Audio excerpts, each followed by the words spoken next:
पाकिस्तान के बेटे squadron leader Usman Yusuf की शहादत कैसे हुई। दोस्तों, ये फर्ज शनासी और वतन से मोहब्बत की एक अजीम दास्तान है।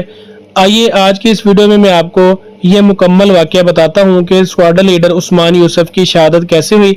वीडियो का मुकम्मल देख लीजिएगा और चैनल पर नए हैं तो सब्सक्राइब भी लाजमी कर लीजिएगा।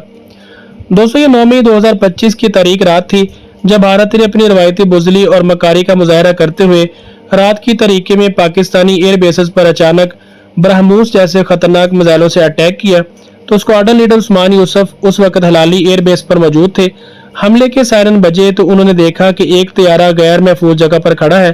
तो उन्होंने खुद महफूज मुकाम पर जाने की बजाय तैयारे को महफूज करना ज्यादा जरूरी समझा। तैयारे को हैंगर्स में मुंतकिल करने के लिए खुद मौका पर मौजूद रहे। हालांकि ये इनके फराइज में शामिल नहीं था, लेकिन वतन की मोहब्बत और जिम्मेदारी उनमें कूट कूट कर भरी हुई थी। इसी दौरान 4 मिसाइल, जिनमें से 3 डिफेंस सिस्टम ने तबाह कर दिए थे, लेकिन चौथा मिसाइल हैंगर्स के करीब आकर ब्लास्ट हो गया। तैयारा बचा लिया गया, मगर उस्मान यूसुफ समेत पाकिस्तानी एयरफोर्स के 4 जवान शहादत के अजीम रुतबा पर फायज हो गए। दोस्तों, इन चारों का अजीम कारनामा था और वतन की बका भी इसमें शामिल थी।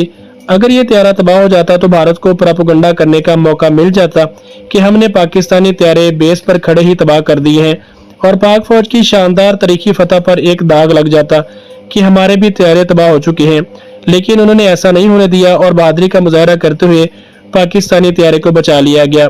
पाकिस्तान की आवाम अपने इस हीरो की हमेशा एहसानमंद रहेगी।